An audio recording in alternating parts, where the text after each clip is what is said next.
Hello and welcome to Everything Digital Health. I'm Marcus Bohr. I'm a GP and health technology specialist. Over the past year or so, we've talked about lots of different health technology and digital health subjects, including the NHS app and its relationship to governmental data and the federated data platform and all those kind of things. You might recall that in the past I've had Sam Smith from Med Confidential on. And today I'm joined by Phil Booth, who is also from Med Confidential. So welcome, Phil. Thanks for coming on the show. We're going to talk today about NO2ID, which is something that you've previously done and sort of put away and then come back to it and more recently. So do you want to tell us, I guess this is because all these things are kind of linked together. It's to do with governmental overreach and the way that we have to defend our own medical data, but also like our patients' medical data from the potential to be abused by government. So do you want to give us a sort of potted history of your involvement in that, but also what are the key drivers? What are the things that we should be worried about in that area? Well, thanks for having me, Marcus. Obviously we've interacted a lot over the years as well. Just to prove it, here's my Med Confidential T-shirt. I still have it. I'm still doing both things. As you pointed out, I myself became involved in campaigning altogether with the announcement that they were going to do, or the Blair government were going to do ID cards back in 2004. So I was previously National Coordinator, NO2ID, and during that period, 2004 to roughly 2011, we actually did campaign on medical data, medical information issues around the Summary Care Act. I don't know if people remember, but that was introduced, I think, in roughly sort of 2008, 7, 8. It was a national project for IT thing.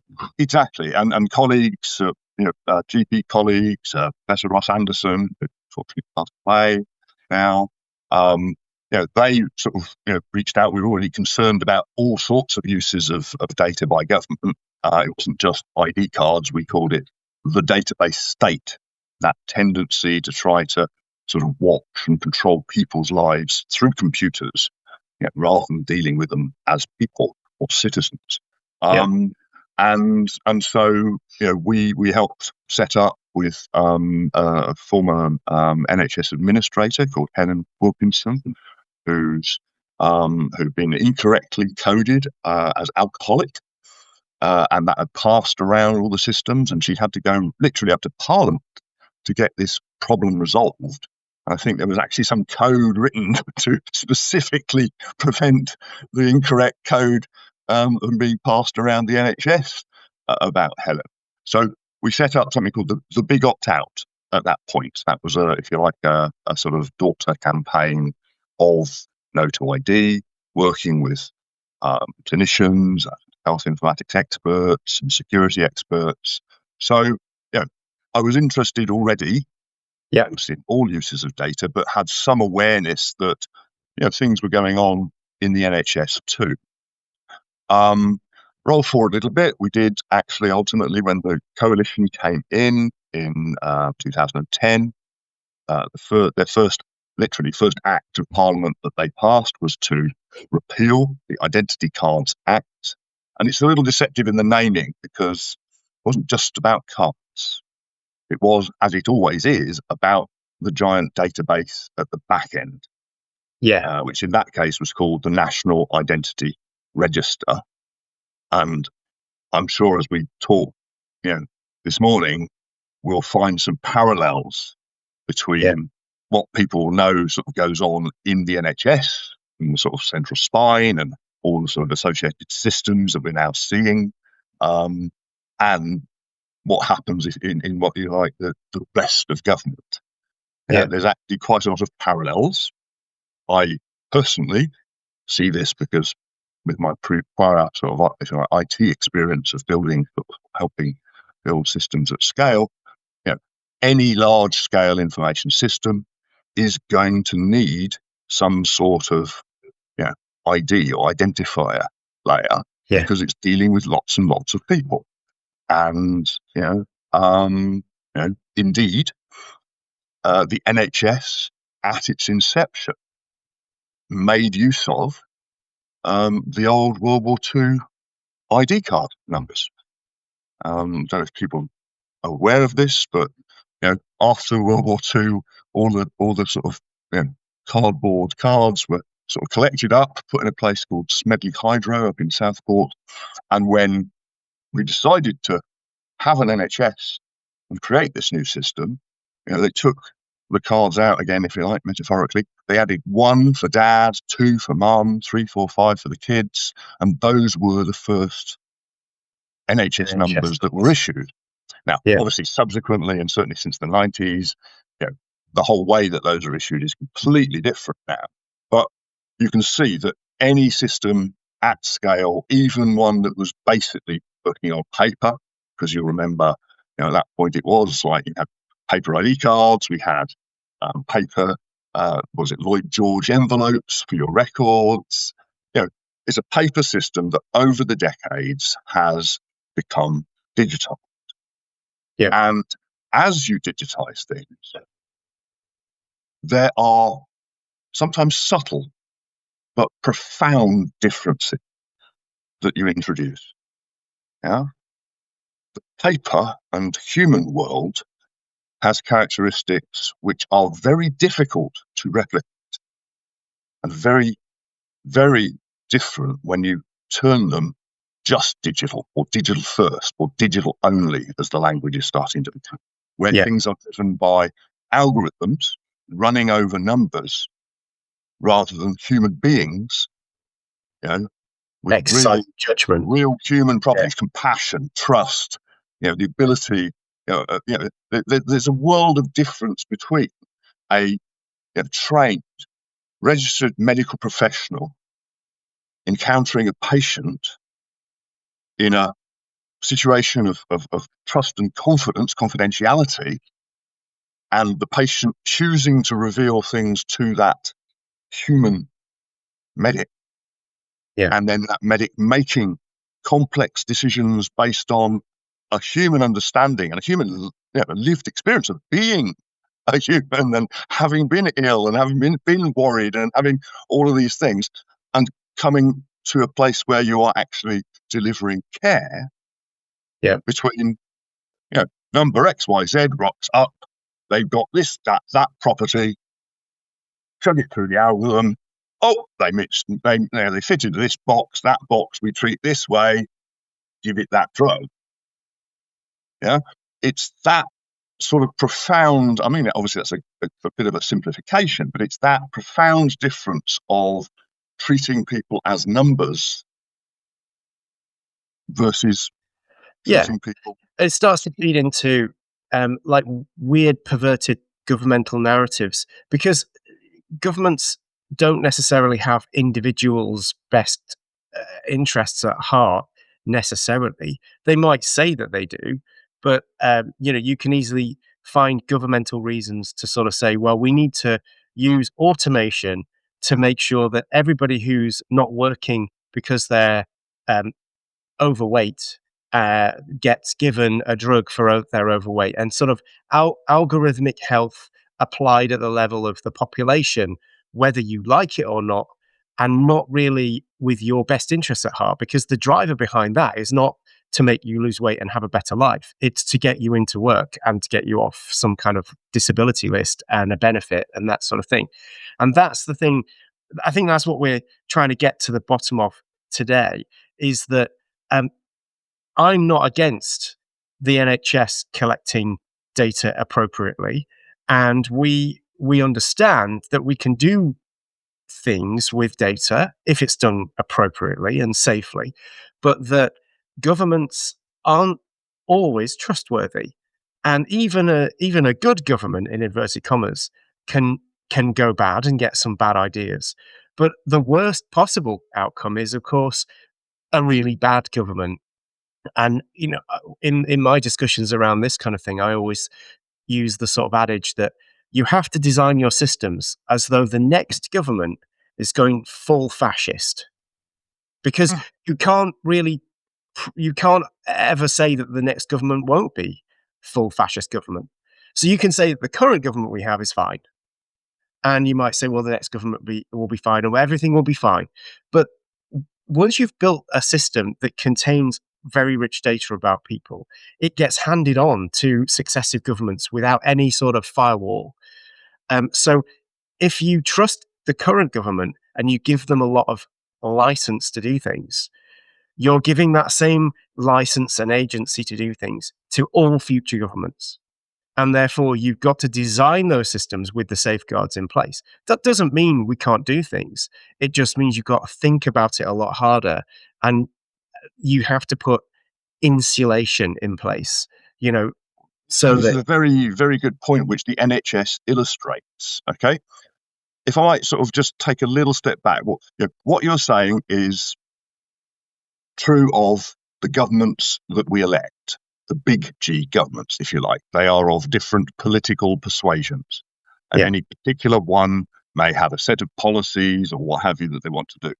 But to go back to your earlier point, every government does not look at individual people. It is looking at things at the level of economics of the whole country, of the public services, of balancing taxes and benefits and pensions and things. So, I think there's a little bit of people may have a somewhat naive notion that any government is going to care for them personally or do what they personally want.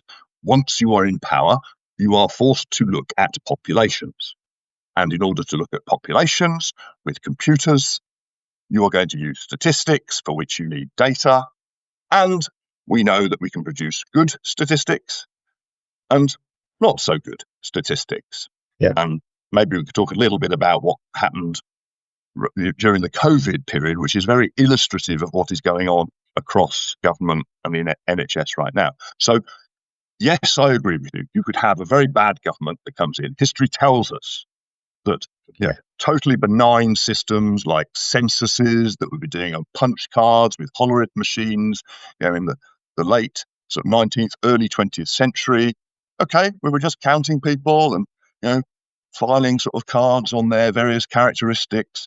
But once we got into a period in the 30s and 40s where people were being invaded by Nazi or Soviet oppressors, all of a sudden those censuses became important tools in being able to sort segments of the population to do things too.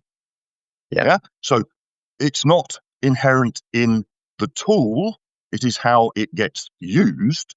That's right. This is why we have to be really, really careful about how we do it. This is why Med Confidential has said every use of patient data must be consensual, safe, and transparent. If you have all three of those, then people have choices. Choices keeps powerful people honest. If you do it safely, not just we're tick box data protection, we're tick box. Yes, we've done something, we've got some security sort of certificates, but you're actually looking to keep people safe. The whole piece, individuals, professionals, doctors, medical people in administration, cybersecurity for the whole country. You've got to look at the whole piece, which is what Professor Ross Anderson was talking about in terms of the security engineering of large systems, working with the profession since it began to digitize in the 80s and 90s. And transparency, which means that you get to see what is being done with your data, because transparency works in all sorts of ways. It can show sometimes, even if someone hasn't looked at a record that they need to look at, as well as has someone who shouldn't have looked at it, or can it just know what is in my record.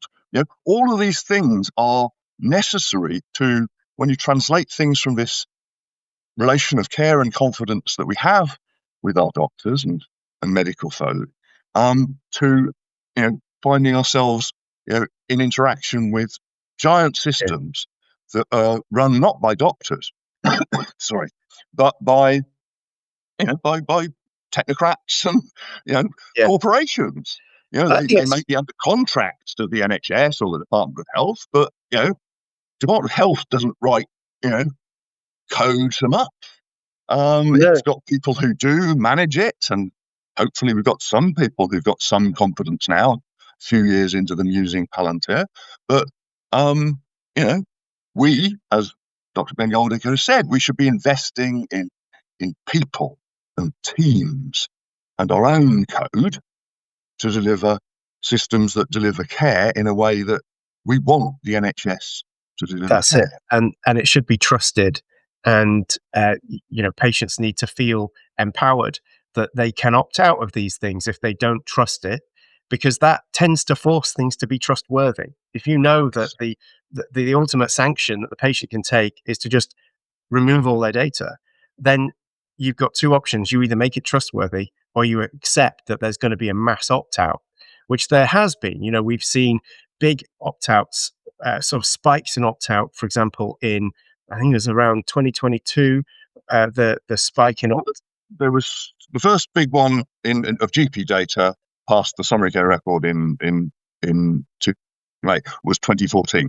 It was the care.data episode. Yeah. Okay. So that was Tim Kelsey era. That was under the sort of Jeremy Hunt and the Conservative government, and that was an attempt to basically pull up huge amounts of GP data to package it up and sell to commercial research and stuff. Which opinion polling surveys have said the British public some people just do not like the idea of their medical histories being used for commercial purposes.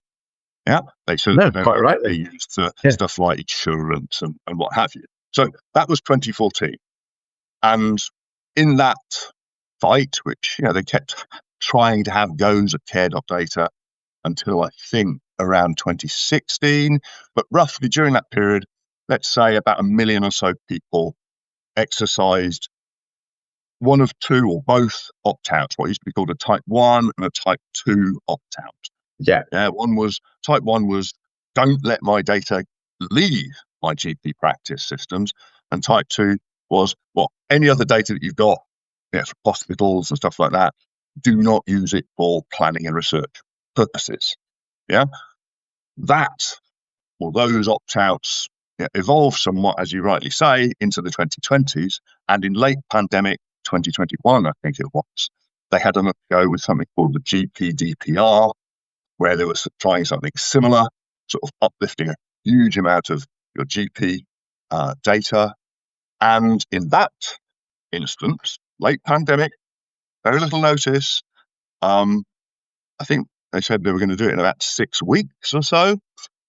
And at that point, again, roughly about 1 million people opted out in a month.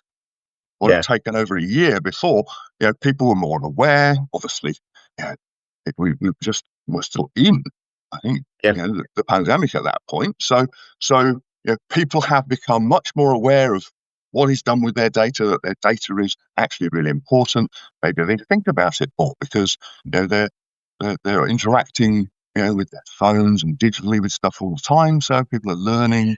I think in 2022 it was more tangible for people that it was a data thing and it was on their phone, and that sent a really strong signal that they were doing it wrong. And actually, that entire program's been abandoned now because it seems federated data platform is everything. I think this is the thing; it's evolving still. So each time they have a go, if you like, on one sort of paradigm, then they do something else. And now we've got, as I think my colleague Sam was talking with you previously, we've got the federated data platform, which is essentially Palantir Foundry. And then that will be rebranded again as the single patient record once it's got all the GP data, which is currently sort of separately held. So they're all basically moving towards having all of the data in one, let's call it one, but a set of centralized systems over which the Secretary of State is data controller. Yeah. Now, that is a very different world than you going to a GP or a doctor in a hospital and your GP or your GP practice being the data controller of your medical history. Yeah. A person, a registered medical professional with duties of care, duties of confidence, Yes. professional ethics, bodies Those around the key things. they're members of all sorts of organisations which continuing professional development.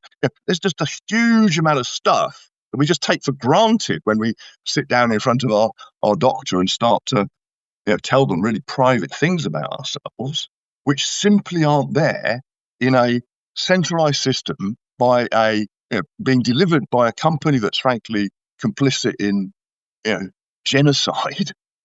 And it's not a good place to be starting, is it? The data controllership of, well, okay, this month it's Wes Streeting in the seat in Richmond House. Who knows? He wants to be Prime Minister. Who knows who the next Secretary of State for Health will be? And then in a few years it will be chosen from a whole bunch of other people. Yeah, who knows who the next government is going to be? These things are too serious to design to be under the control, the arbitrary control of any particular minister or person of a political persuasion. Yes, they have to make administrative choices about how we do things. They are part of a democratic process of passing laws, which get a good kicking when they go through Parliament. Everyone has a go at these things, but we've got processes which, by and large, have worked fairly well for centuries. And now, in the last few decades, and now increasingly the last few years, we are just handing over really, really profound relationships, which, as you say, have to be not just trusted, but trustworthy under any set of conditions. Yeah. And that requires, I would say, long-term thinking, not publish a 10-year plan, blah, blah, blah, blah. I mean, the sort of long-term thinking that only the civil service can do, or, China can do, or, some giant corporations who can, if you like, look at the horizon. Politicians make decisions on the basis, well, we might be in power for, I don't know, another 5 years. But the health service has been going for 70 and it's got to keep going, you know, and it's got to support people of all types of, in their life for, their whole life. I think it's possibly worth short-term out this stuff. Possibly worth sort of taking a little time to just explain that things that we might want to do with NHS data can still be done in a privacy-preserving way. So I think the easy argument when people want to make it out as though privacy campaigners are just deluded and anti-progressive is they can use a straw man argument, which is, you just don't like any kind of big data. You're from a bygone age, and you're a Luddite, essentially. You just don't like progress. But what we're saying is, do the progress, but do it better, so that there is privacy preserving. So we've always, for the last 20 or 30 years, we've been able to do primary care research on GP databases, but by leaving the data where it is in GP systems. And there have been good examples and bad of research projects that have accessed that GP data where it's controlled by your GP. So your GP will enable access to things. There have been programs that have used patient consent for that. And kudos to them for using patient consent. But then we also know that what happened to the data afterwards, I'm speaking of UK Biobank, means that the data has been disseminated to researchers and has been found on GitHub. In fully, not just researchers. I mean, let's be very, very clear here. It's all over the world now. Pointing out, this has gone to eugenicists, white nationalists on literally the same servers as some of the sort of MAGA conspiracy stuff. We learn just as we're going through some of the reported studies, it's being used in Chinese undergraduate teaching. They actually gave a whole bunch to what they said was TikTok, but it turns out to be the Cayman Island sort of holding company. And the person who's actually named as the principal investigator isn't even related. I mean, that UK Biobank unfolding story, which you can read about on Med Confidential's sort of website, we've got all of the moving parts, and it's not just Biobank. Yes, we can find all sorts of messes. But to go to your positive point, at the same time as Palantir and stuff being in the NHS, we also have Open Safely, which was developed during the pandemic, which did, research, some of the primary research, which we learned about what was going on, with the virus as it impacted on human beings, and that is done in a way that is consensual, safe, and transparent. Pretty much a version of what you said, Marcus, of doing the queries in situ, not extracting the data, respecting people's choice, to opt out. That's something that research can actually literally say, I want to do this ethically, I want to respect everyone's opt-outs, so I just run my queries on the rest of the data. So there are options. And to be characterized as Luddite, I find hilarious, because what people don't know of my former career, if you like, I was literally at ground zero when I already had a digital media company when the first browser emerged, Netscape 0.8 beta or something in late 1994. And from 97 to 2000, I was working at the BBC, helping them do schools online. We were looking at how you would do, digital education on the web. And then in the early 2000s, just prior to campaigning on ID cards, I was working with a charity called the Who Cares Trust, trying to create a safe space for kids in care, how they could persist relationships, because the experience of being in care is can be very disruptive and interrupted, and kids can be moved arbitrarily around the country at very short notice. So we're trying to create some consistency and give them at least some baseline stuff that they could use wherever they were. So I have an appreciation of building systems, not health systems. I haven't built a health system.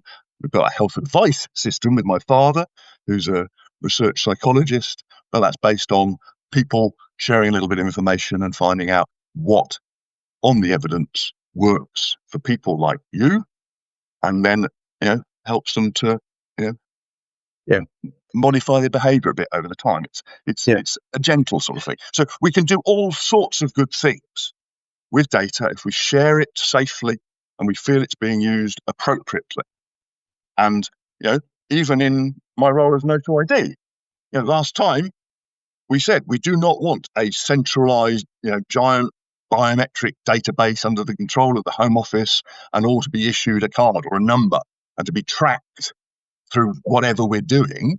There are other ways of doing this, and often, and it's sort of like we see around the NHS in some areas, often it's putting the person in more control, making them the point of integration when they rock up to the system.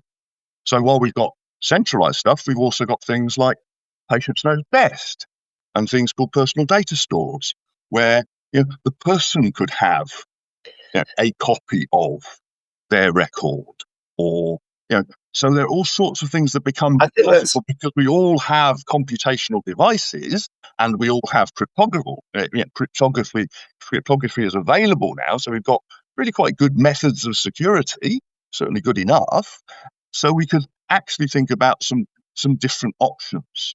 I'd like to talk about that actually for a bit, which is something you've almost touched on, which is uses of the data that are directly for the patient's benefit tend to lag behind uses of the data that are sort of for governmental and what you might imagine a societal benefit. So and sometimes government manages to play both of these arguments at the same time. So they will use the teaser of saying, wouldn't it be nice if your GP record and your hospital record and all the other records in the NHS were joined up so that you didn't have to rehash your clinical history when you go to clinic and you see the next person, they use that as a kind of carrot that they dangle in front of the patient. And the patient says, yeah, it would be great. off you go. I give you consent to use my data. But what actually gets built is a planning platform that's got nothing to do with direct care. And I think that's something that the government is often confused in itself about. They don't really understand what they've built and what the differences are. I mean, exactly, and also they're selling it. Okay, let me try to draw an equivalence here. Government, like corporations, sell a lot of this stuff on the basis of ease and convenience. And they tell us a story, it's just going to be easier for you. And wouldn't easier be better? Yeah. Government adds in a sort of, it's going to be more efficient. It's going to be, save our taxes or what have you. Over in corporations, it's basically, it's going to be free. Yeah. But as you point out, that is not actually what is really. That's not what you get in the end. Here. Yeah. There is a reason why, and I appreciate that it can be annoying, and we would want to minimize unnecessary repetition. But there is a reason why, certainly around things about health, you do have to repeat certain things as you go through the process. Yes. And that reason is, or one of the most important reasons is, that the data that is recorded is not 100% perfect all of the time, nor is it complete. Yeah. When you rock up, there may be some new information that isn't recorded yet. And you need to take that bit of the history in order to. I call it health tech populism. There is this kind of line that you will often hear from the health secretary of the day that will say, we're going to make it so you don't have to tediously repeat yourself, and they'll overplay this stuff. And of course, as a GP, we spend the first couple of minutes repeating stuff, even if we know the patient, because things have changed. Also, we want to be really sure that the patient knows that we're familiar with their case, and they're going to make sure that we're familiar with them so there's that exchange of information. And so it's about building a rapport. It's about confirming that the kidney that we're going to remove really is the kidney that's on the left, not the kidney that's on the right. Some of that's repetition that's done for safety reasons and so many good reasons. And so I hate it when I hear this. It's a bit of a headline grabber, but it has been said by the current health secretary, because I checked, the idea that you won't have to repeat yourself across the NHS once I'm done with it. That's what they'll tell you. But in the end, even when they say that, they still don't build the system that would give you comprehensive medical data across the NHS. We still don't have that, and there's still no plan in place, even though they talked about a single patient record. Nobody's got any idea. Marcus, if we can jump in, it's like this is where we start to sort of be able to draw some analogies with what's going on around health systems, which people will understand because that is happening, and things like ID and other systems across government. You're really into it. They sell it on the idea of convenience and efficiency and all that sort of stuff. Yeah. What we actually find in reality is that systems screw up because they are poorly designed. The data is not 100% perfect all of the time. The way that processes around them are implemented are themselves, there to make you jump through hoops sometimes. So we're seeing that in maybe more in sort of welfare and benefit area around, the way in which people are just relentlessly required to keep on applying for, their free childcare. We're seeing where people are having their child benefit literally arbitrarily stopped because HMRC is, using some incorrect data that it's getting from the Home Office about, certainly over in Northern Ireland, it was about people going, one way or the other through a border and cutting off tens of thousands of people's child benefit without actually even checking that, the data they was using were correct. We're going to see with this joining up fantasy, frankly, we're just going to see a fantastic amount of that across the rest of government, which hasn't even got the discipline that the NHS has had to have because it's all about keeping people alive and healthy for generations. Across government, you've got, a dozen or more, big departments offering really major services that, even think about the data in different ways. We found when we were looking at the systems of universal credit that because the real-time information systems of HMRC were on a different sort of calendar than DWP's, they were predictably, essentially putting people who needed universal credit into debt, or saying we paid you too much and what have you, and it was predictable. It was just a mismatch in the way they thought about calendars. Yeah. So there are so many levels of complexity that, frankly, I haven't met a government minister yet who has the sort of technical competence and expertise of yourself or many colleagues in civil society, let alone the actual experts in security engineering and everything else that we know. They are temporary politicians. And frankly, the civil service, although it's now got a government digital service, like there is parts of the NHS that were more digitally competent, although they've been absorbed progressively into NHS Digital was absorbed into NHS England, which is getting absorbed into Department of Health. This stuff is getting further and further away from what we don't have people with technical expertise inside government, competence, people who actually are plugged into the big sort of issues around technology are not just, let's just buy them, the best value sort of supplier and hope we can manage them with contracts. We need people who actually understand what health data is and how that actually relates to people in their lives. Not people who are saying, well, okay, it's all about let's having a shiny app on your phone, and that'll be the front door to the NHS. And isn't that a lovely story? Because that's a bit like Facebook, which, some of our ministers have served their time at themselves. I mean, we just saw that with one of the ID ministers, this chap called Josh Simons. He literally worked at Facebook for some years and picked up some habits there, which when he was running another organisation called, I think, Labour Together, he set some investigators on some legitimate journalists, which just start part of the course, I'm sure, at Facebook. But when you end up being a minister, when that sort of thing comes out, it blows up your career.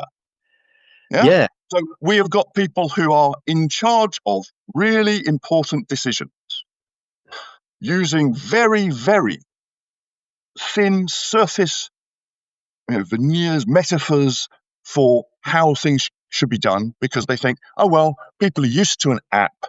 So if we present it as an app and it's nice and convenient, they'll think that's fine, not appreciating not just the massive actual technical complexity of what's going on at the back end, but the deep and profound things that we have to consider when we are using data abstracted from people's lives over time to make decisions about them that can affect their lives. I'm not Luddite here.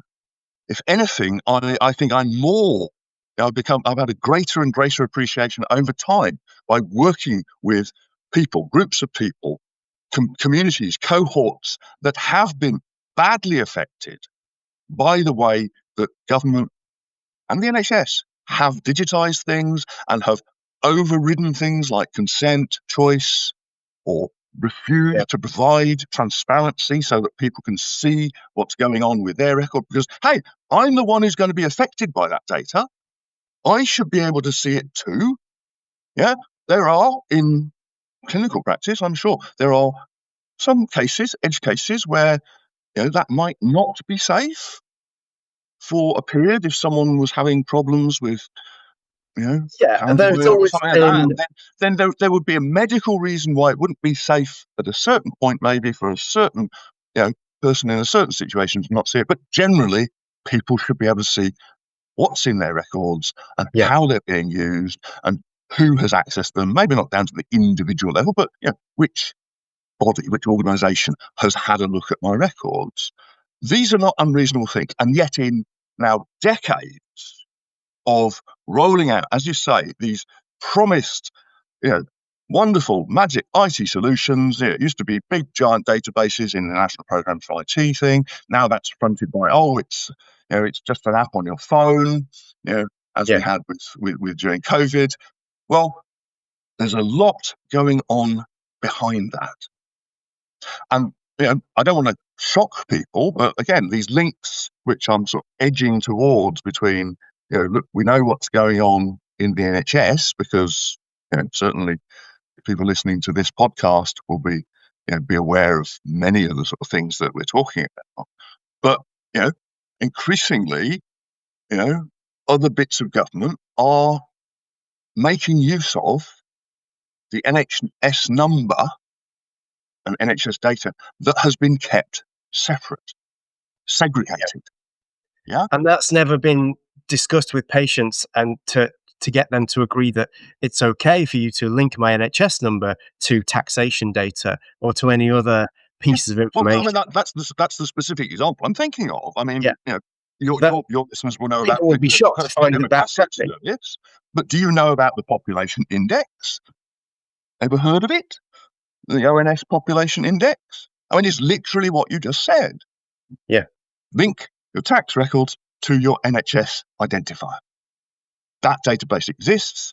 There's a whole saga which we wrote about on our Medco NHS website. I'll make sure I link that in the show notes. We've got literally slides from presentations from things done by the Health Data Research UK and the Sudlow review, where you can see this laid out in detail. Yeah. So a number at the heart of a large scale system, the NHS number being the single most sort of lifelong, most used number across our entire population, is something which every other government department, and particularly the Home Office, are particularly jealous of. Yeah, they all want that sort of universal identifier to be able to do things with, to be able to join stuff together. It's the same sorts of stories. Oh, wouldn't it be convenient? You won't have to do this. Some people, the Tony Blair Institute, what we call the Blair government in exile, is going even further. And, it's sort of, it's evangelists are going out there saying, oh, it's not just that you won't have to repeat yourselves and we can join stuff up, but we can actually start to actively predict what you might want or need. Well, when you start talking about prediction, you're talking not just about algorithms, you're talking about complex information processing. You're talking about stuff like AI. Yeah. And do we really want this stuff to be processing our lives through data that we know is probably not correct, almost certainly at any point in time not up to date with our actual lives, and being joined across silos that look at us in very different ways and record things incorrectly? And if this is joined up, what control have we had? We won't see what's going on. They'll be just using this number that they have assigned to us. This number will not be constrained within a whole system that is predicated upon delivering care, on keeping people alive and healthy. This is just the rest of government with all of its different agendas. If we could, I just wonder if we could maybe pause and talk about some of the areas where, rather than sort of speculative, it could go wrong, because I think that's an area where people switch off and they say, well, you're obviously just weird, and you tinfoil hat wearing nutcase conspiracy theorist. Why don't we talk about some places where we know it has actually gone wrong, where it's a matter of public record? And you mentioned contracts and how there's this over-reliance on contractual management of quality. So we can just cover off some examples of where that's gone wrong really quickly. So the Horizon scandal in the post office. Okay, over-reliance on computers and assuming that the computers are correct. In fact, that whole scandal has overturned a legal tenet, which is that computers in law were assumed to be essentially infallible until this test case essentially proved that that is not the case. So I guess a good thing came out of it. But Horizon, we don't need to rehearse what that is, but it's a disaster. People died as a result of the injustices that were perpetrated by known individuals and known companies. That was all managed by a contract. We didn't end up owning the code, even though we paid for it to be written. So we can't look at the code and see what went wrong. And that computer program is still in use. So that contract was a total failure. Everyone who touched that contract should be ejected from government and from any policy making Well, they should position. be held accountable. Yeah, they Under due failed process. to do what they were supposed to They didn't give due process to many people, as some of you, as you say, tragically die. But what we want is accountability. Yeah. Yeah? Yeah. Under democracy, under rule of law, if someone does something, they need to be held accountable. And we will learn the lessons. As you rightly point out, the Horizon scandal illustrates it. I alluded to some of the stuff in the DWP. I talked about the calendar differences between HMRC's RTI, Real-Time Information System, and DWP's UC. The Child Poverty Action Group that we were working with, who support the people who are affected by many of these errors and failures and bad decisions, took that particular case to court. Yeah. And the court determined that DWP in that instance was not only acting unlawfully, it was acting irrationally. Wow. Which is an incredibly powerful statement by a court. And we had pointed out what the problem was. It was a simple, in order to fix it, it was a simple sort of, if you like, lookup table. We provided, the bit of code you'd need to fix this thing. And even after the court had ruled that DWP Universal Credit was unlawful and DWP was acting irrationally, and even though they had claimed to have be working on an agile cycle, agile methodology, so they were doing updates on, if you like, a fortnightly basis, they did not fix that problem for months, over a year after the judgment. So what we want is meaningful accountability when things go wrong. And as you say, we are not talking about hypotheticals. We are talking about things that have not only been uncovered, and it took years. I mean, those of us in the tech community knew about Horizon a decade before they made the telly programs and some of the court cases started being reported and everything.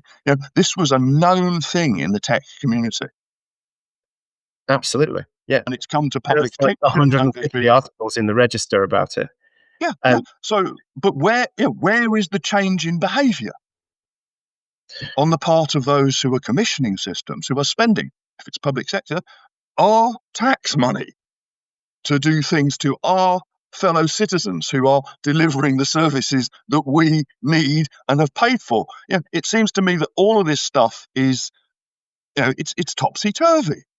People come in with their particular political ideology, or the thing that the wizard way they've got of running society, most of which these days are predicated on some sort of computer or app or giant database or some new technology that they've been lobbied to sort of say will fix all their problems. And we're the ones that suffer the long-term consequences when that was poorly commissioned out, badly contractually controlled by people who themselves, frankly, don't understand the complexity of what they're dealing with. Bureaucrats running a corporate solution for the delivery of public services. Where's the actual deep technical expertise? Where's the deep professional? And where's the ethics? And it's hard to see in that.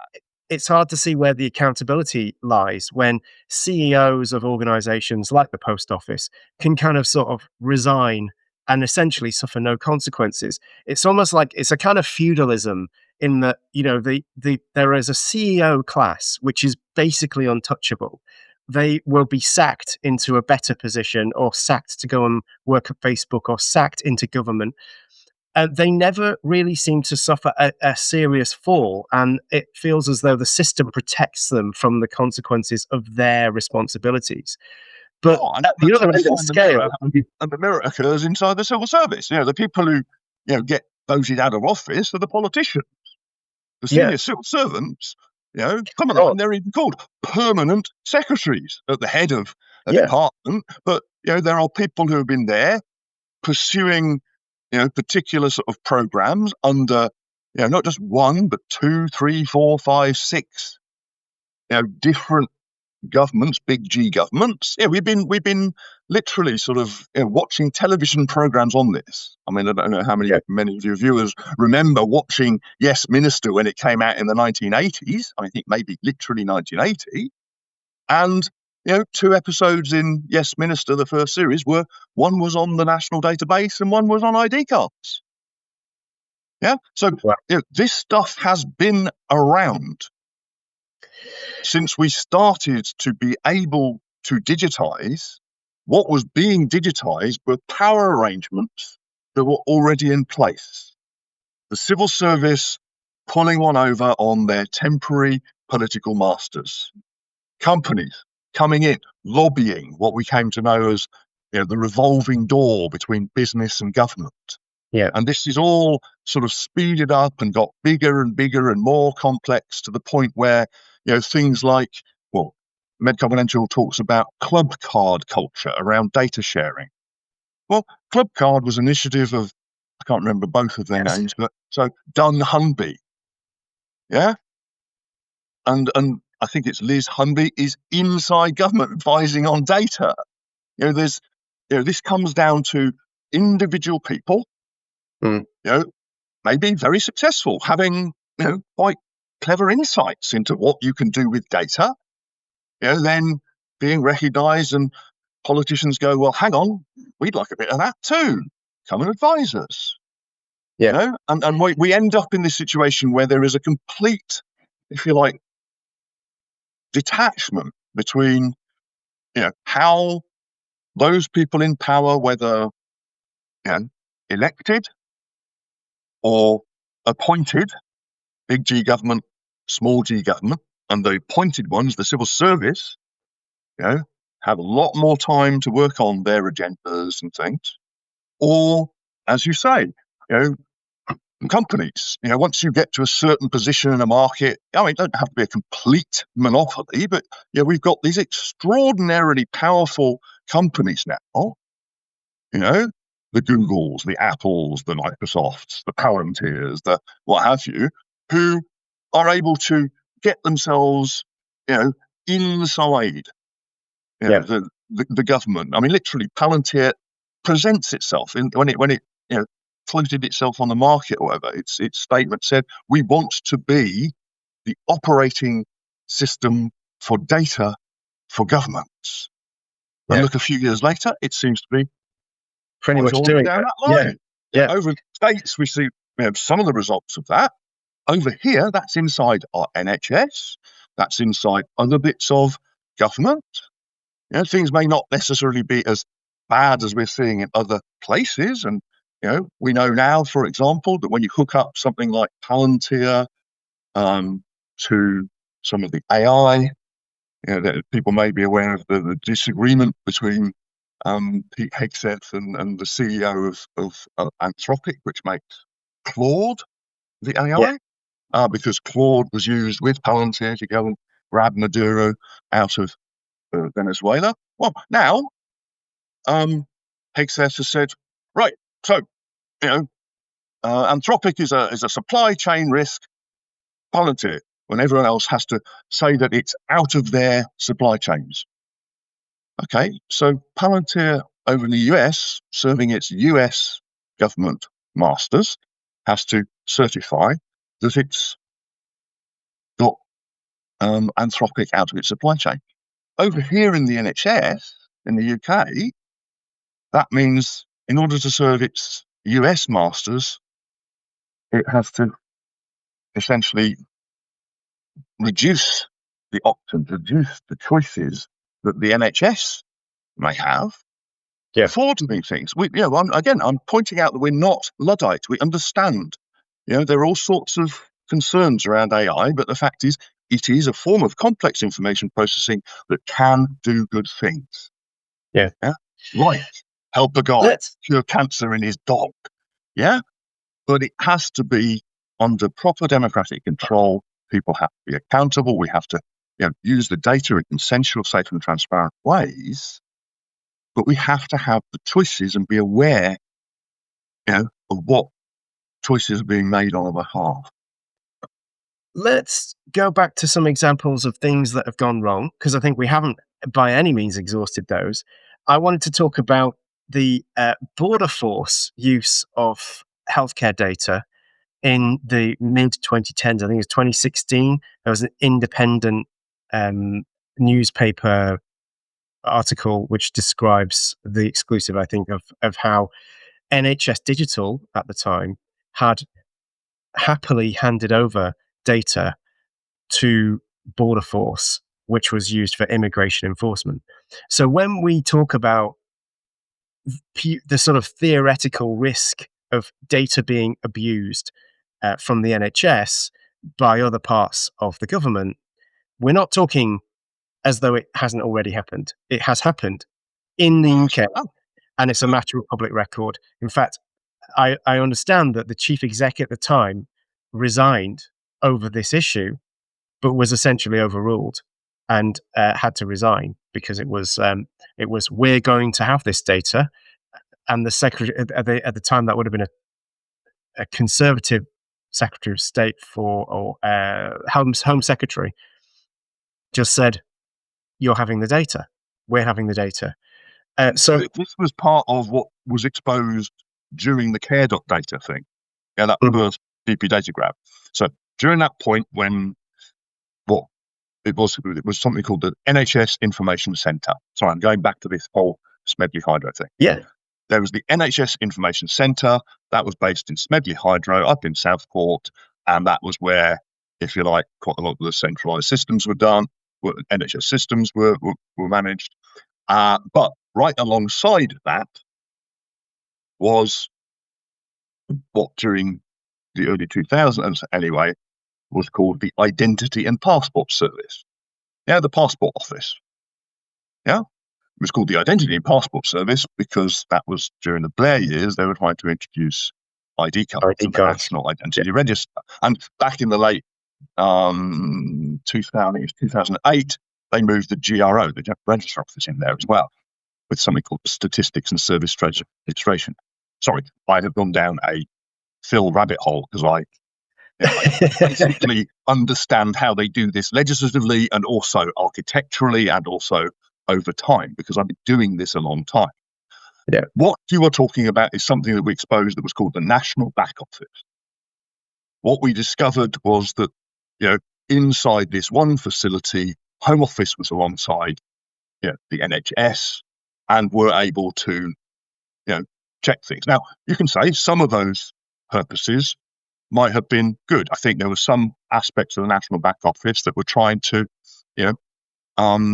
help find missing persons. Yeah, and reunite them with their family, maybe. Or it wasn't a bad thing to do. Yeah, there were some things which were about what we now call the migration charge, recovering money from people who are not, UK citizens, but who live here, and people who come here pay a charge, to contribute to NHS treatment. Yeah. So that there may have been some legitimate purposes, but this National Back Office, was certainly news to most people when, that was reported. And as you say, because that was found to be unacceptable, Home Office and the NHS or Department of Health agreed something called a Memorandum of Understanding to perpetuate some of the data sharing that had been going on. Yeah. And that rolled on for some years until MOU, obviously surfaces, so we are talking about something that has already been done. These things have already happened. There are alternative. If you get rid of one thing, that doesn't mean they don't want to keep doing that thing. They keep on trying to find ways to do it, and stuff like this is frankly so far down in the detail. I apologise to those your readers, your listeners who are having to follow closely here, but we can get right down into tiny little detail. But we're talking about huge, giant things at the moment, like all of your NHS stuff is going to be delivered, through an app, and not just, the app that we have at the moment, which essentially, is a wrapper for what you can do on a browser, we may be going towards a native app, like they're proposing for, the Gov UK digital identity. Yeah. Once you get people on a native app on a phone, on a device that can monitor them, identify them biometrically, once you can link that sort of stuff up to giant databases which have your entire medical history in them for biometrics. It's a level further on, isn't it, in terms of a heck of a difference. And in some ways, what we are asking for is not as I say, this whole Luddite thing. We're saying, give us a choice. We'll keep you honest if you don't force us to use, do everything in our life on a phone, using your code, central government code, under, the data controllership of a single Secretary of State. Let's have a bit of separation of powers. Let's have some choices. I still want to be able to, obviously, go and see my doctor in person. I understand that, I'm going to have data recorded about me and that's going to need to be shared for my care. But give me choices about the other uses to which it may be put. And that was the original when purpose. I'm using this software, I can't see a doctor in person. Let me do it from my home, the privacy of my own home, on my computer, using a browser, because actually, frankly, I don't want to do it on my phone. I can't do it on a phone because I don't know how to, or I haven't got a modern one, or I just never really liked using the phone for that sort of private stuff.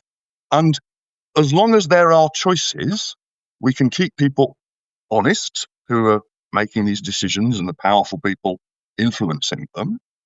And, with choice is the possibility of there being the sort of trust that we actually need to make these systems work, human to human. Yeah. I think you touched on a few things there that are valid, but one of them is that the original reason we had the NHS Information Centre, which became the Health and Social Care Information Centre, which became NHS Digital, the whole point of them was that separation of responsibility, so that if from inside government did want to overreach and grab data from the NHS, they had to convince the person that ran NHS Digital to let them have it. So that at the very least, there were some simple safeguards. And we've removed NHS Digital as a kind of external body to NHS England in the name of efficiency. We've drawn them all into the same organisation. So now NHS England, which is shortly to become just the Department of Health and Social Care again, will have everything in it again. So we don't have that separation. And that was a separation that was insisted on at the start of GP systems by the profession itself. And we seem to have forgotten about it. And everybody is singing along with the idea that the Wade-Geary report to merge everything back in was in some way a good idea, forgetting that that separation was absolutely essential. And we've replaced it. Instead of having external agency that has a conscience, as it were, that has people within it that have got professional reputation riding on protecting data, we've replaced it with Palantir, who, by their own publicity, describe themselves as, we will do anything that the government tell us to do, ethical or not. We will give you the data that will allow you to blow up an Iranian primary school.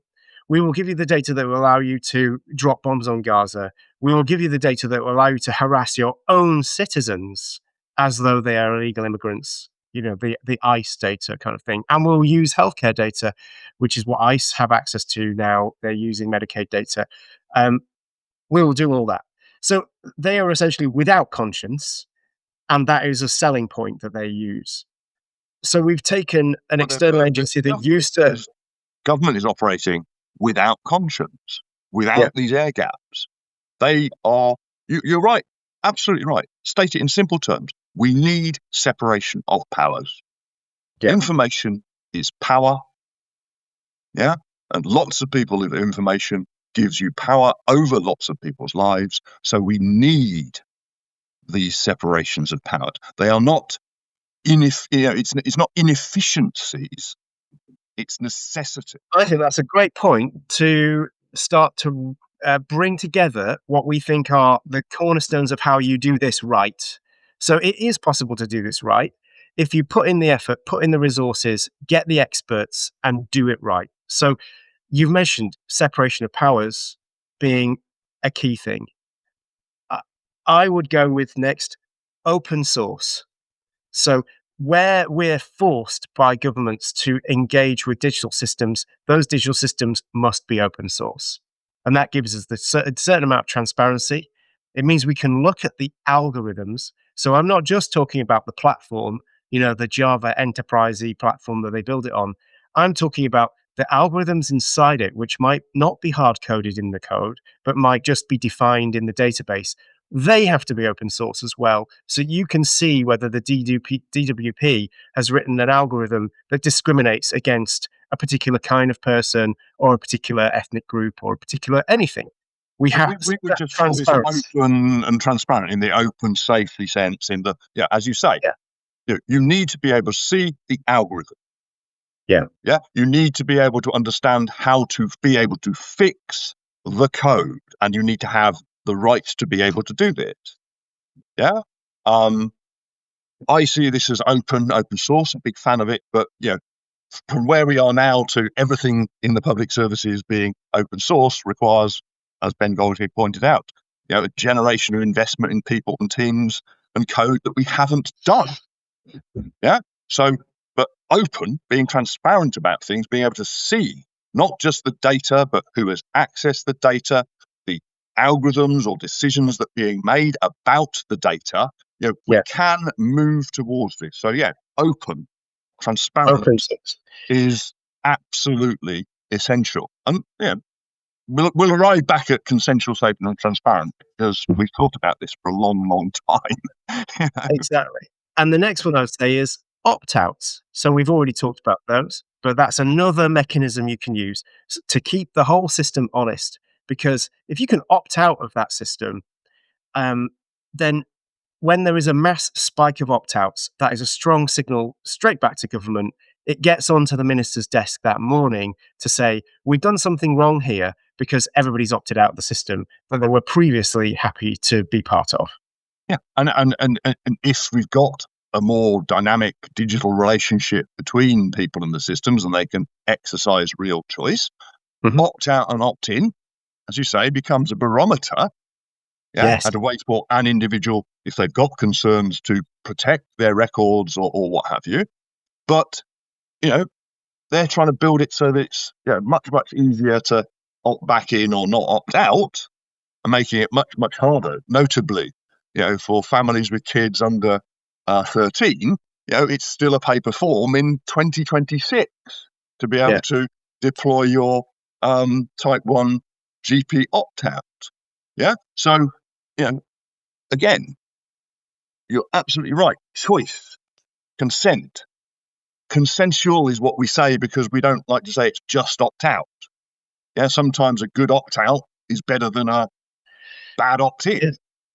And it should be equally easy to take either journey. So it should be just as easy to opt back in as it is to opt out. So if you're making an opt-in system and make it very difficult for people to opt out with a paper form, for example, then that should be called out straight away. Both journeys need to be equally easy. And that can benefit the system as well, because I would like to see people opt in to, say, essentially kind of research data donation. And that system needs to be clear and transparent. They should be able to opt in and out of it. It must be an informed choice, informed consent. We come back to transparent. Up front, you tell people what you're going to do. They choose to donate their data. And then you tell them what you have done, and anyone can examine what's going on. The consensual and the transparent bit, work together. Informed consent, being able to tell that someone is trustworthy because they demonstrate it by publishing things. We've got to tie this stuff together. And the final one that I can think of, you might have others, is accountability. And this is something I don't think we have, because at the highest levels of decision making, as we've rehearsed the arguments, the civil service, the government, and the CEOs or the heads of agencies within governments, they all seem to be untouchable. If something terrible happens under their watch, they just move on and become, a Church of England minister or something like that. And there is no consequence and there have been consequences for what you might call the serfs, and it is like a feudal thing. There is a class of people who are untouchable, C-suite, top level executives, and they will always be that, whether they commit war crimes or hate crimes or whatever. And then there is a class of people who just have to take it. The ordinary person who might find themselves a victim of the next Horizon scheme or a border force crime against them, who just have to take it. And you've got no redress. You haven't got the money to sue the government. So we have to get away from this digital feudalism. Yeah, so I agree, but I'll bring it back to the thing. So transparency is a part of accountability. You need transparency in order to be able to hold someone to account, but something else has to happen. Yeah. Now, that's not to do with my choice to be in or not, opting in, opting out. I can see stuff. We need something else. We need to look at the whole system being safe, in a safe pair of hands, if you like, under a safe set of arrangements, like democratic accountability, under rule of law, in a place where there are actually consequences for those people who have power to make decisions that affect millions or tens of millions of people in their lives, can be held accountable. So again, it goes, our three words, consensual, safe and transparent, do actually all join up with each other. If you think about them in the round, it is unsafe to have single, unaccountable individuals, whether it be a Secretary of State, as data controller for everyone's GP history, or a chief executive of a very powerful company that can market itself or lobby or influence governments to make, or civil servants to make purchasing decisions and get itself into government or what have you, or the public services. In order to keep everything safe, it is not just about data protection compliance. It's not just about, have we built the system technically securely? Have we architected it? It's, have we got people who understand what's going on? Have we got people who can literally explain the decisions that ministers and civil servants are making at a political, small p, big P political level, and how they will affect people through these systems? And when or if something goes wrong at any point in the system, that actually they don't hide it, cover it up, as they do for years and years, decades in the case of Horizon. And we get some accountability, some redress maybe, but accountability, that when a bit of government, referring back to the UC case, when the courts determine that government itself has acted unlawfully or irrationally, that things change. And that the people who consistently do these sorts of things, as you say, don't get a soft landing. We actually see some of them start to be stripped of the power that they have, which they have clearly misused or abused. And frankly, if they've done it badly enough, then yes, some of these people should go to prison, because the consequences of some of these actions that they have taken have resulted in people dying. We're talking about payroll in post offices has resulted in people dying. And now we're talking about, doing things in the whole healthcare system, which is just trying to keep people alive. The possibility of things, going badly wrong in health, or around people who need, financial support in in benefits and welfare, or around immigration, where people are being rounded up, deported, or at least put in prisons or holding camps or what have you. The consequences of these systems are such that, and I fully agree with you, if we cannot keep those who are making the decisions about them, those who are building them, those who are delivering them, accountable, then we are not safe. Yeah? Yeah, we have to have that. We've got to have it. And I don't think we should be talking too draconian about the consequences, because that really just serves as an incentive to hide things, doesn't it, when things are going badly? We actually need it to be possible at all levels through the organization for people to say, no, this is not working, and to switch things off or to pause things, rather than what tends to happen, which is the book is passed all the way to the top, and the top person realizes that actually they've got enough money now to retire for life. So actually, it doesn't matter if it goes wrong, they'll just resign and they'll go off and do something else. And that actually makes them sort of, there is now nobody within the organization who is accountable, because they've passed it to the person who is at the top of the organization, who's just thrown it out the window.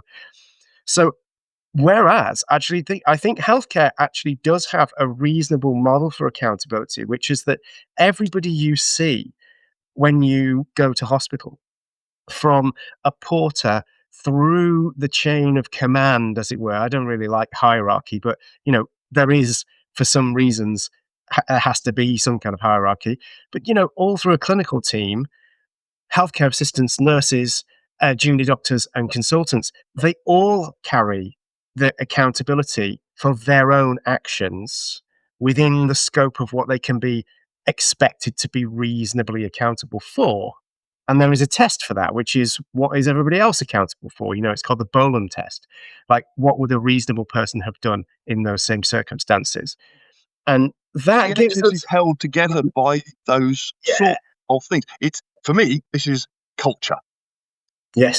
Yeah? Is you've got a whole bunch of people. I don't know how many exactly it is, but it's 1 million, 2 people essentially employed by the NHS, one of the largest organizations on the planet. There's the Chinese military, the Indian railways, the NHS. Yeah, they dwarf even these big tech companies in terms of the number of people that they employ. But the thing about the NHS is it has this culture based on this extraordinary promise that was made at its inception. Yeah, if your feet touch our soil and you have need, from the sweat of our brow, we will provide care for you without discrimination. It's an extraordinary promise, which maybe not everyone understood, but we've manifested as a healthcare system, which people participate in, which people come from all over the world to contribute to, which we have contributed back to the world in terms of things, algorithms, processes, treatments that others can use. This openness, it's not about selling it and getting Nobel Prizes. It's about finding what works for people and giving it to other people so they can help other people. And the NHS, until fairly recently, under this aggressive sort of sequence of digitalization programs driven by various sort of thinkings and incentives, has started to erode that. But we still have the human culture, as you say, the various principles that everyone knows, everyone from whatever part, layer, or what have you, of the organization knows that we're there to deliver care, to keep people healthy, to keep them alive. There is no equivalent of that across government. The civil service is talking about, maybe we should be more professional. Maybe we should hook up with some of the professional bodies. Yeah, and yet they're proposing to build systems of the same sort of lifelong property, same, into people's lives at the intimate detail level. And they don't have a 70-odd year culture where everyone is very clear what the NHS is for. what it is there to do. It's why it's something that we trust. Because yes, things can go wrong, bits can go wrong, but when things go wrong, and don't get me wrong, the NHS has problems with, dumping on whistleblowers too. It is not perfect. Every organisation at scale will tend to protect itself. But overall, it's a clear, understood thing. There's a culture. There are professional bodies and organisations and networks. We've got things on complex issues like when people can start to make choices. We've got Gillick competence rather than arbitrary age cutoff. We've got things like Caldecott guardians, because it's not just GDPR data protection rights, it's confidentiality. That's more subtle, more difficult thing where you have to share certain things with people to get care. So you don't have a choice but to share really sensitive information with people, and they are going to have to share it a bit. So we can't just say it's just GDPR. It's about confidentiality, and the Caldecott guardians look after that. So we've built a very human system. And when we start to say we can replace those human systems with giant digital systems that are grotesque simplifications of the relationships that we've built up over decades, over generations in this culture of the NHS, and we can just let those run, and we'll let the algorithms run, and let the AIs loose on this, and it'll all be great because it'll be lovely and efficient and wonderful, like it is out in the world. I think if you're trying to sell me on the idea these days of efficiency is good, convenient is good, and you look around the world and say, is this as good as it was before everyone was doom scrolling on their smartphones, before I had to jump through any number of hoops to identify myself in order to do the most trivial of things? I think most people would say, maybe I should pause before nodding and agreeing with what the government or big corporations are saying. Maybe I should think about whether I can make choices, whether I can give or withdraw my consent, whether I actually can find out what I want to know, whether it's transparent, whether if I don't like something, again, I have choice. If I hear that someone's done something bad, that I see there are consequences. If I actually feel I can trust this thing because it is embedded in a culture that I know I can trust. Whereas you say there is accountability at all levels. It won't work perfectly all the time. But the culture of we hold ourselves to account, we're held to account by our professional training, our professional ethics. We are held to account by, literally being accountable, democratically through some things like the health and wellbeing boards, or, the patient, groups that are around a particular GP practice at every level. Involving people in this process of caring for everyone throughout their entire life. It's a very human thing. It's a very, very complex thing. And let's not throw the baby out with the bathwater as we digitize it. Let's proceed carefully, deliberately, and not just sort of go for these simple, what's the horrible word, the quick wins. Low hanging fruit. We are going to be spending billions of pounds, tens of billions of pounds over the years and the decades. We can take the time to get this right. And that means, providing people with choices, keeping people honest, and, building this in a way that's got overall, not just individual consent, but democratic consent, democratic controls, and meaningful ways that people can express legitimate concerns. Yeah, I think that nails it. So been a really great conversation. Thank you for your for coming on the show. Um, I will obviously, as I go through the edit, I will make sure that the many things we've mentioned will get linked to. There might actually be too many things to link in just one description. So there's lots of corroborating evidence kind of thing. And I just like the fact that we ended with, some things that you can do to do it right.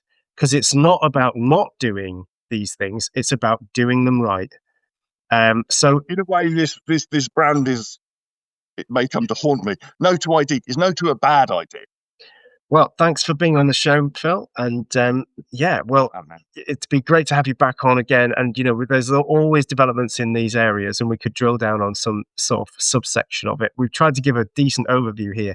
There's a lot in here. We've been going for over an hour.